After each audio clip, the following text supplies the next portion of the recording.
Siastog baradwy'n, oedfog, Lawrence foriog. Helo gyfeillion, sut rwy ti, Lawrence ydw i. Rwan ta, mae hwnna'n trydydd diwrnod i fi i dod ar antur yn Coed Ardennes, yn yr Ardennes. Ble dwi'n mynd o rwan, dwi'n mynd i wneud rhywbeth gwahanol. Oes, rhywbeth gwahanol. Ble dwi'n mynd o rwan, dwi'n mynd i fyny Bryn, wel, ar y llwybr hwnnw, ble mae gyda nhw coedwig i gyd, ac yr un eglwys, o mod i rhyw templwm, Francais, eglwys, swnio'n tebyg fel cytsain, oherwydd mae iaith Ffrangeg a iaith Gymraeg wedi cael dylanwad gan Lladin. Oes, dyma pam, os yw'n cymharu rhwng yr iaith Ffrangeg a'r iaith Gymraeg, mae'r dau ohonyn nhw yn swnio'n tebyg, ond gwahanol iawn mewn ffordd. Ie. Ble dwi'n mynd rwan, ble da ni gyd yn mynd, yw le Parc Gibier. Oes, le Parc Gibier. I gweld rhywbeth naturiol.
Wel, mae'n gynnydd i fi meddwl am beth digwyddodd yn Coed Ardennes.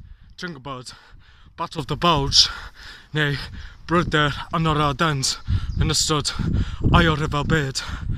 Ie, ond mae'n rhaid i chdi cofio pam yn yr Ardennes mae gyda nhw golygfydd efo tanc ac hefyd tipyn rhyw o lle ble mae gyda nhw milw Brydeinig, milw Americanaidd yn erbyn Almaenwyr, oherwydd o 1944 tan 1945 roedd yna gwthio enfawr rhwng y cynghrair, so-called cynghrair yn fy marn i, yn erbyn be mae y liberals yn deud Nazi Germany. Mae gyda nhw mynwent, siwr o fod, mae gyda nhw mynwent, felly mae dydansoddi bod dwi ddim yn bell iawn oddi le Parc Gibier. Na chdi. Ie. Sbio ar y coedwig. Ti'n meddwl am y coedwig? Dwi'n siwr iawn mae gyda nhw ysbrydion milw Americanaidd, milw Brydeinig, neu 51st Black Watch Highlands Regiment. A dwi'n deall beth ti'n meddwl, Gethin Jones, gwell bod yr Alban yn mynd i cael annibyniaeth. Oes, efo byth yn Brydain, mae'n wedi ymosodiad ar y wledydd eraill, ac hefyd, be nath chdi wedi deud, Gethin, am byth yn America, mae Americanwyr wedi lladd mwy o pobl na Hitler wedi wneud. A dyma gwbl. Of course, roedd y Belgiaid wedi gwthio ar y ochr Brydeinig Americanaidd yn erbyn yr Almaen. OK, ymlaen i le Parc Gibier i weld yr anifeiliad. Parc Gibier. Dyma'n pell iawn o gwbl, felly mae'n rhaid yma. Ymlaen i fyny bryn tan wedi bod y mor agos i'r Parc Gibier. Dyna ni gyfellion, ywyd forion cybaradwynog, idfon os y parc o medzyg ben. Na mae'n milicsa mae hodge mondi ac am modio rw animal, da meglasw gysib. Rwan, da ni mor agos i'r parc, yr anifeiliad yn enw Parc la Gibier. Dyna ni. Dyma'r gyfer. Gyfer wyn. Yn yr Ardennes. Ie, na chdi.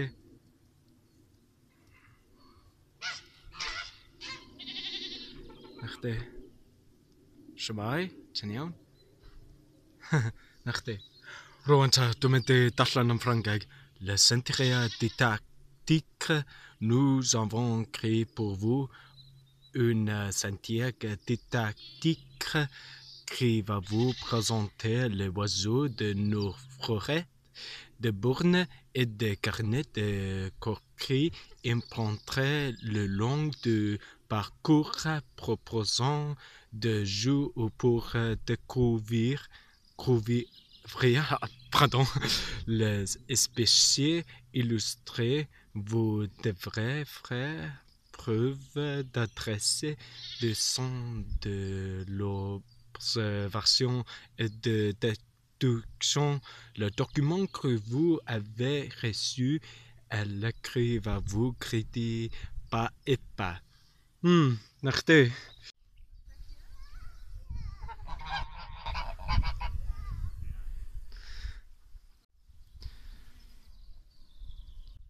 Yn Ffrangeg yw le pain. Ond dwi ddim yn cofio beth yw gair Cymraeg am rabbit, neu le pain. Dwi ddim yn byw yn Chymru dim mwy, ond dyna ni. Tipyn o iar. Fyddi rhedeg. Na chdi, fyddi sgrechian. Lili a Napoleon. A dau donkeys.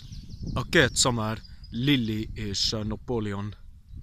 Unig o barat nŵd, egan, o barat nŵd gad. Nhw wedi cariadon, ond dwi'n meddwl bod maen nhw'n gyda mor fel cariadon aggressif efo'i gilydd. Ond dyna ni. Reit. Os da chi eisiau spas, OK, iawn. Reit, ymlaen. Y lynx, y gath mawr, yn wyllt. Mae o wedi amlacio. Na chdi. Achos dydi o'n... mae o wedi sefyll i fyny. Achos mae o wedi clywed o rhywbeth neu wedi cael sens. Ond dyna ni. Ysbeio beth dwi wedi gweld. Y ceirw, o modiorw, o sorfos. Egan. O sorfos Belgian. O zelsiw, bihenni. Mae'r nodion fontos o'r bihenni. Français. Megag o olfos neu o Franciaw, Botchanot, Habitat Europe, Asie, Amérique, animaux de blaen, devenu forestier, reproduction. Mae Ffranceg fi yn eitha drwg. Sorry. Reit. Ymlaen i gweld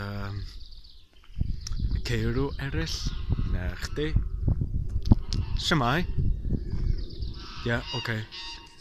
Dyma mochyn wyllt. Ond y cwestiwn yw, ble mae mochyn wylltion? Dim ond siŵr iawn os maen nhw'n wedi cyrraedd yn fuan. Neu maen nhw'n wedi bod yn mor swil, ond dawn ni tsecio wedyn. Neu a mor gofalus. A mor gofalus achos dydyn ni ddim yn eisiau disturbio nhw. Ie, wel weithiau mae'n eitha rare I gweld unrhyw mochyn wylltion o gwbl o'r cyd heddiw achos wel weithiau mae'r mochyn o wylltion am bod o mor rare ac oes mae'n eitha crucial bod y mochyn wylltion mwyn goroesi I creu babis. Wel, hyd o'n wedyn bod mae hwn yn traddodiad I gwneud y hunt ar y wild boars, dim ond ar y oedolion. Ond mae'n gadael i'r babis mwyn tyfu fyny mwyn bod yn mochyn wylltion. Ie, ond hyd yn hyn, dwi ddim yn gallu gweld un ohonyn nhw o gwbl. Maen nhw wedi dianc neu diflannu. Dwi'm yn siŵr. Ond wel, dawn ni'n symud ymlaen. Rwan te. Achos dwi byth wedi gweld unrhyw rams neu wild boars yn y lle yma, achos maen nhw gyd wedi diflannu neu maen nhw wedi cysgu yn y shed. Mae rhaid I fi symud ymlaen I gweld yr anifeiliad nesaf. Esgusodwch I fi, dwi'n colli tipyn bach o Gymraeg. Achos dwi ddim yn byw yn Chymru dim mwy ers 2 blynedd. Ond dyna ni, dwi yn Gwlad Belg rwan I gweld y prydferth natur yn Gwlad Belg. Ie, dyma gwbl. Ie, na chdi. Y geifr, neu y gyfer. Zoomio mewn. Na chdi. Bron mae o. Na chdi. Maen nhw wedi dechrau dod. Y teulu efo'i gilydd. Mae mor cute. Mae mor del y tlws ac erioed. Dyna ni. Dyma ble maen nhw wedi seliedig. Wel, dyma yr oedolyn mouflon neu y rhan. A nhw yw'r criw o mouflon ifanc. Ti'n gweld? Ie, bydden nhw'n fynd I tyfu fyny mewn misoedd, siwr o fod. Na chdi. A maen nhw'n wedi dod at ei gilydd for y teulu. Dyma criw mochyn. Wedi bwyta rhywbeth. Maen nhw'n omnivores. Maen nhw'n bwyta unrhyw ffordd. Dim ots os mae hwn yn lleisiau. Na, beth yw gael Cymraeg? Llechi? Na, dim llechi. Y ceg hefyd, maen nhw'n wedi bwyta. Yn y enid o diwmwtsig, siolato, hwrs, sioc mindend. Of course, da ni'n symud ymlaen, mae'n mwy o anifeiliad mewn hyn. Yn ymwedig am mae gynton nhw ceirw, y ceirw ifanc. Nath wedi mwynhau bywyd bod yn ifanc. Mae o'n dechrau dod mor agosach, ond mae rhaid iddyn ni ond yr gofalus, achos dwi ddim yn eisiau ofni nhw. Ie. Helo. Iawn? Ie, cute. Neis, ynda? Ie. Reit. Nifer o pethau I weld hefyd.